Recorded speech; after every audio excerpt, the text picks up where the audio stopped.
In the winter season, around December 25th, the people celebrated the winter solstice. And so the winter solstice would come about somewhere from December 21st all the way to around January 6th or so. And so the people of the North would celebrate different holidays, have different occasions based upon the winter solstice. In the wintertime, there is a period where there is no light. You are literally in darkness 24 hours of the day. And this stretches for a period of time. Now, could you imagine if you're living in Alaska, or living in Canada, or living in Norway, and you don't have central heating, and the cold is outside, it's darkness around you, people are dying from disease. It's a terrible time, and every family would probably lose somebody, or they would know of somebody dying from the cold and disease during that season. This is the winter solstice. And so when the sun starts to come out, the people now are looking at the sun as a life-giving force. And so during that time, a number of ceremonies were held in northern countries.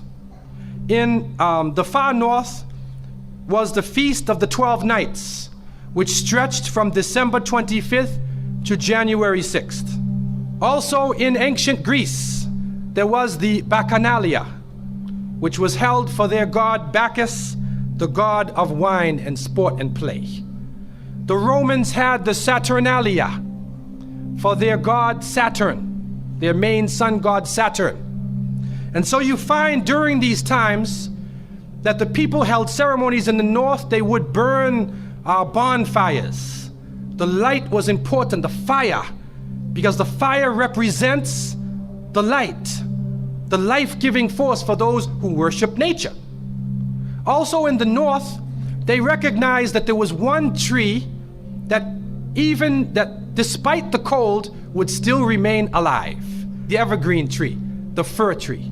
And so in some cases they would take this fir tree, believing that there was powers of life within the tree, and they would put it in their homes, set it there and put a light on the top of it, or burn them in the front, or they would make mistletoes and put them over their doorways, a type of what we would call ta'weez or tamima. It is an amulet. And they would hang the amulet over their doors, hang the amulets in their home, hoping that this fir tree, that this so-called life-giving force would protect them from the danger of the winter. And so their ceremonies developed around this.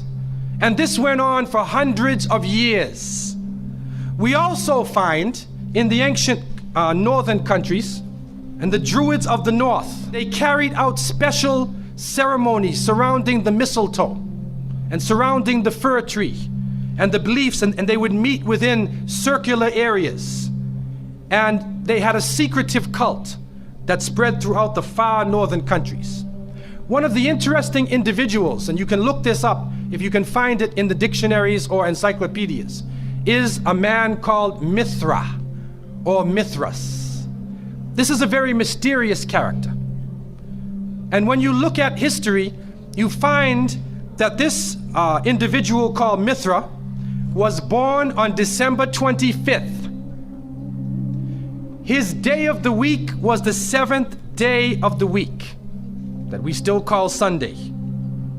He was supposed to be the son of the sun god himself, and they had a special sacrament made up of bread and wine, and they would make this drink during this time, and supposedly he died for the sins of the people.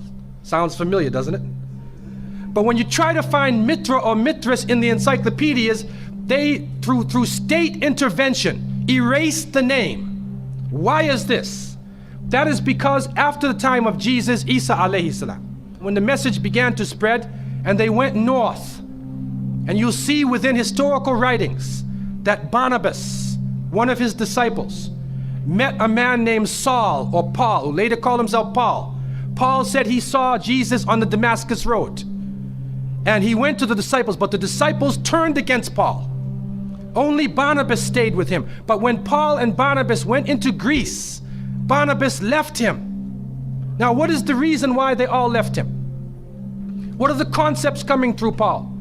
Many people say, well, they left him because he was Saul before and he used to torture the early followers of Isa alayhi salam. But also you can see, and if you look at present day Christianity, that most of the concepts of the Trinity, of the blood sacrifice, the original sin, and most of the concepts which relate to more than one God are coming through Paul. The preachers are quoting Paul sometime more than Jesus during their sermons. And so Barnabas left Paul. And somewhere in the early days, in Rome or Greece, somewhere in that area, those missionaries who were teaching the teachings of Jesus, Isa alayhi salam, met with this force coming from the north. And so you will see in ancient Roman history that in some cases the Roman emperor would go out to the Colosseum and the gladiators would be fighting each other and everybody's cheering for the gladiators. Sounds like one of our football games. They would go to the Colosseum, right? And the gladiators would fight. And then if one of the gladiators was down, and they would look at the emperor, should I kill him or not? And if he wanted to kill him, he would go like that, right? You know, that sign down. If he said keep him alive, he goes like this. You know how we use it today? Yes. Okay? He gives that sign. Okay? One of the terrible things happening during these rituals at the Colosseum is that they would bring the Christians out, literally men, women, and children, and feed them to hungry animals. They would take a hyena or a wolf or a lion and get it hungry and crazy and beat it and throw raw meat at it and then send it out on the people, and they would literally cheer and watch as the animal ripped the bodies apart. This is a terrible culture. Tear the bodies apart. And so somewhere along the line, somebody who couldn't take the torture, who felt that maybe we can win these people over, made a compromise. And you start to see changes going on from the early part of the Christian era in Southern Europe, where the major ceremonies held by the nature worshiping people are combined with Christian names and Christian ceremonies, and therefore what comes forth to us is a mixture with the two streams coming together, where you get a monotheistic name or a monotheistic character with a pagan ceremony. And so the mixture of this together is what is giving us the present day holidays that we see. Number one, we understand that Isa alayhi salam, according to the different reports of the different scholars in many religions, he was not born in the cold weather. History shows us that he was born during the warm weather. Even in the Christian traditions, they have the belief that the shepherds were tending their flocks outside. And in Palestine, you cannot keep your flocks outside in the wintertime in the evening. You bring them in because it's cool at night. And so it was the warm weather. It was also the time of the taxes in the north. In the story coming in the Quran, when we see the mention in chapter 19 in verses 24 to 25, and we see the mention of the story of Mary, because it is the belief of the Muslims that Maryam, may Allah be pleased with her, was a virgin, and she had dedicated her life to the worship of one God, prayer and fasting, and by the power of Allah, that the Creator breathed His Spirit into her, and she conceived Jesus. He said, be, and it is. She conceived Jesus, Isa alayhi salam, without a father, without a man. That is a belief of Islam. It is also a belief that when she felt the pain of the pregnancy, that the angel came to her and told her to go outside of the city. She went outside of the city to a remote area, and there she found a palm tree, and she found water. And it was speaking about rutub janniya. It was speaking about a type of rutub, or a type of dates. And those who know, who have lived in the desert area, know that when the dates become ripe, when you start to see the color of the dates change, because dates are not brown, you know. Dates are originally red and they're yellow, they're other colors, but they turn the brown. It's at the height of the heat that the dates become ripe. And so it's at that time that she gave birth to Isa alayhi salam. So from different points of view, different historical points of view and different religions, we understand that Isa alayhi salam was not born during the winter season. He was born in the warm weather. So who was it that was born in the winter season? What is that? Who is that character now? Let us become detectives and try to find out the answer to this problem. Number one, you have to understand this concept of Saturn, the concept of Bacchus. When they are portrayed by the different artists who drew pictures of them or the sculptures, they're usually portrayed as a heavy-set man with a white beard. And when in the Sistine Chapel, Michelangelo drew his picture, you could see the long flowing beard, and there are actually pictures of this man on a sled being drawn by snakes with wings. Snakes with wings. Snakes do not normally fly. But in this case, the snakes have wings, and the heavy-set man is on his sled being drawn by these flying animals. Sound familiar to you now, doesn't it? He's being drawn by the flying animals. He's performing miracles. He's coming out on December 25th, which is not the birthday of Isa alayhi salam, has nothing to do with Christianity. It is the time of the Bacchanalia and the Saturnalia, and he is representing riotous fun, drunken revelry. And so what happens on Christmas, the Christmas season, especially in America, people today are not even thinking about Isa alayhi salam. They're not even thinking about Jesus. They're looking how they can get drunk. On Christmas, what is going on? In the Caribbean and many parts, if they offer you a Christmas pudding or Christmas pie or Christmas drink, watch out. Because it's probably laced with rum or wine. That's the spirit of the season. Now, this riotous occasion that was going on went so far that the Christian church banned it. And the Church of England, according to historical sources, actually banned it all the way to 1647. It was prohibited in England to celebrate Christmas because they saw Christmas as being a pagan holiday. This is an official position taken by the Christian church, the Church of England, who were known at that time as Puritans. What happened was an individual was superimposed. A name was superimposed. We hear about the name of Saint Nicholas. Saint Nicholas. Now, Saint Nicholas himself is actually coming from the ancient writings of Beowulf. And in these writings, which are done in the Scandinavian region, we find the name Nick or Nickel or Nicker. He was known as a demon, the demon of the north. He was known as the evil spirit of the north, the name of Odin, the evil principle.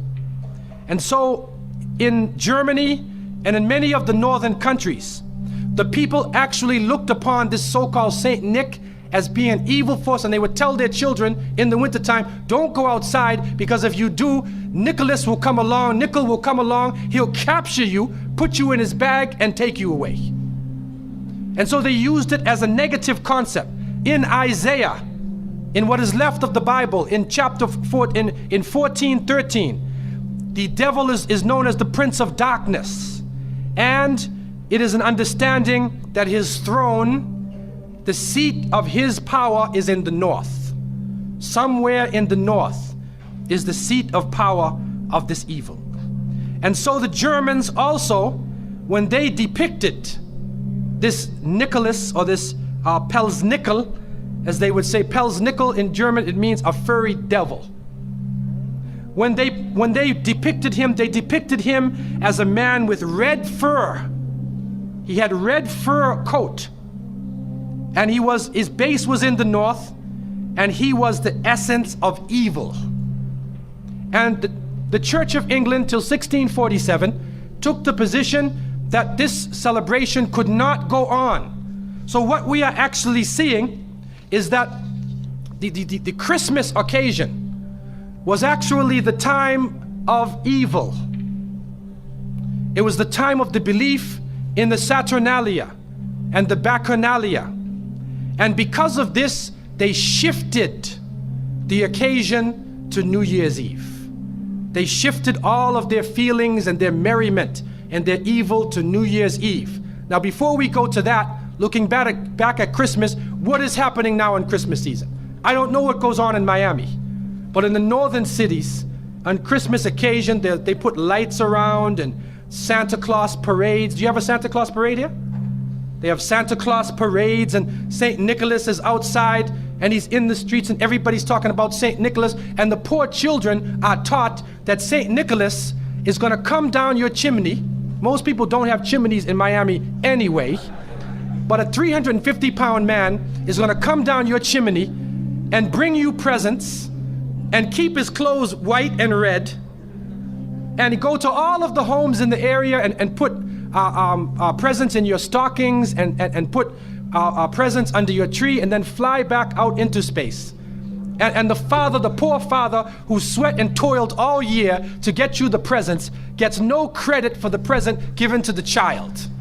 St. Nicholas comes down the chimney, gives you this present, flies off into the night. And many of us were raised thinking, believing in this. Some of us would sneak into the night and look and see our father putting the present under the tree. We knew what he was doing anyway. But you went along with it, and the people say, well, you know, it's Christmas. Don't you like to have fun? You want to stop the children from having fun? What kind of people are you? But what are you teaching the children? You are using the name of Jesus, using the name of Isa alayhi salam, and you are using a figure who historically is the devil. The devil himself, wal-iyadhu billah. They are using his figure, and he has now taken over the Christmas season. Christmas now to most people means materialism. You have to buy presents for your cousins and your friends, and you got to buy about 34 presents. And you find that most American people are in debt for 6 months after Christmas. Now, where is Jesus? You get drunk, you fight, you lose all your money, the stores raise their prices. Isa alayhi salam is described as a very humble person. Most of the time he didn't wear shoes, only 1 or 2 changes of clothing. A very simple person, eating very simple food, fasting most of the time. You see what is going on? There are 2 streams now, a stream of polytheism, a stream of monotheism, and now the polytheism, the materialism, is overtaking the monotheism and standing in the way and taking over our society. And some foolish Muslims coming along from outside of in their country say, well, I just want to be an American. I want a tree too. So I said, one of the brothers said he had a Christmas tree in his house. He came for, I said, brother, do you know what the tree stands for? He said, no. Okay, I'll get a palm tree with dates. I'll make it halal, a halal Christmas tree. But brother, you have to understand what it means. You have to understand what it means. Number one, the Prophet ﷺ, when he spoke about, he talked about ar-ruqya, wa tama'im, wa tiwala.